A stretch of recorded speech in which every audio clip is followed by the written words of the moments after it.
ഈ അമുസ്ലിം അംഗങ്ങളെ നിയമിക്കാൻ വേണ്ടി സർക്കാർ ഹൈക്കോടതിയിൽ പറഞ്ഞു. സർക്കാർ എന്താ ഹൈക്കോടതിയിൽ പറഞ്ഞത്? ഇപ്പോൾ വന്ന കേസ് തള്ളിക്കളയണമെന്നാണ് പറഞ്ഞത്. ആണല്ലോ, അതിൻ്റെ അർത്ഥം എന്താ? ഇപ്പോൾ ഉള്ള 4 കേസുകൾ തള്ളിക്കളയണം ഹൈക്കോടതി.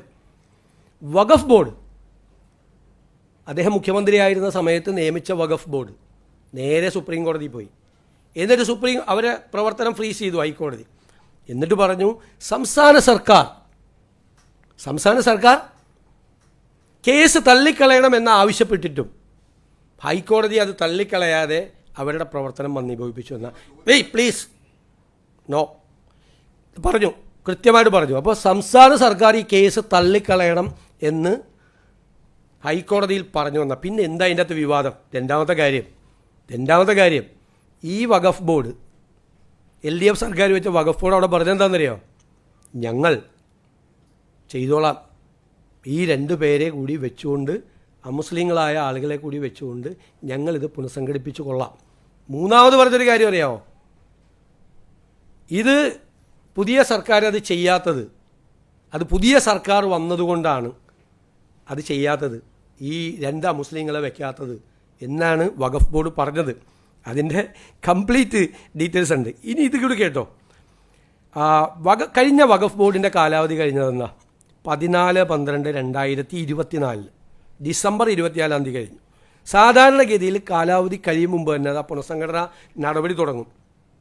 4 മാസത്തിനകം ബോർഡ് വരുമെന്ന് 29/11/24 സർക്കാർ ഹൈക്കോടതിയെ അറിയിച്ചിരുന്നു. 24 വർഷത്തിൽ പുതിയ ബോർഡ് അന്ന് രൂപീകരിച്ചിരുന്നെങ്കിൽ അതിൻ്റെ കാലാവധി കഴിയുമ്പോൾ അത് നിലനിൽക്കുമായിരുന്നു. സർക്കാർ ചെയ്തെന്താ? ഈ പുതിയ ഭേദഗതി, വഖഫിലെ ഭേദഗതി വരുന്നത് വരെ കാത്തിരുന്നു. ഭേദഗതി വന്നത് 8/4/2025 4 മാസം. അത് കഴിഞ്ഞിട്ട് പുതിയ ബോർഡിന് രൂപം നൽകിയത് 4/2/26 അപ്പോൾ 14/12/24 കാലാവധി കഴിഞ്ഞിട്ട് പുനഃസംഘടിപ്പിക്കാതെ 4/2/26 പുനഃസംഘടിപ്പിച്ചപ്പോഴാണ് ഈ ഭേദഗതിയുടെ പ്രശ്നം വന്നത്. മനസ്സിലായ? എല്ലാ അംഗങ്ങളെയും നോമിനേറ്റ് ചെയ്യാൻ അവസരം ലഭിക്കാനായിട്ടാണ് പുതിയ ബോർഡ് രൂപീകരണം വൈകിപ്പിച്ചത്. മനസ്സിലായില്ലേ? അത് പ്രതിപക്ഷ അംഗങ്ങൾ പല രീതിയിൽ ബോർഡ് രൂപീകരിച്ചാൽ പ്രതിപക്ഷ അംഗങ്ങൾ ഉണ്ടാകുക എന്നുള്ളതാണ് സർക്കാർ ആ തീരുമാനം വൈകിപ്പിച്ചത്. ആ തീരുമാനമാണ് ഇതിൻ്റെ മുഴുവൻ കാര്യം. പിന്നെ ഇപ്പം എന്താ കോടതി പറഞ്ഞിരിക്കുന്നത്? സുപ്രീം കോടതി തിരിച്ചയച്ചല്ലോ, ഇവിടെ തിരിച്ചയച്ചപ്പോൾ എന്താ സുപ്രീം കോടതി പറഞ്ഞത്? ഈ സെക്ഷൻ 14 ഇടപെട്ടില്ല. അതായത് മിനിമം അംഗങ്ങൾ, അമുസ്ലിം അംഗങ്ങൾ 2 എണ്ണം എന്ന് പറഞ്ഞിട്ടുണ്ടായിരുന്നു ഈ നിയമത്തിൽ. അതായത് 7 വരെ ആവാം. 7 വരെ ആയ വഖഫിലെ ഭൂരിപക്ഷം അമുസ്ലിങ്ങൾക്കാവും വഖഫ് ബോർഡിൽ. അപ്പോൾ സുപ്രീം കോടതി പറഞ്ഞു മിനിമം എന്നുള്ളത് 3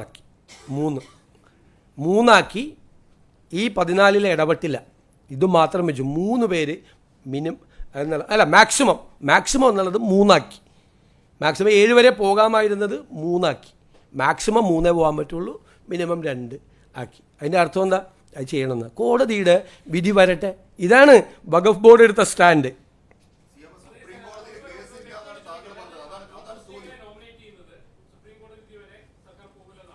ഞാൻ പറഞ്ഞല്ലോ, കോടതിയുടെ വിധി പുറത്തു വരട്ടെ. കോടതി എന്താണ് സർക്കാരിനോട് ആവശ്യപ്പെടുന്നത്? കോടതി ചർച്ച ചെയ്യല്ലേ ഈ വിഷയം? ചർച്ച കോടതിയുടെ വിധി നിങ്ങളെ ഡേറ്റ് നോക്കിക്കോ.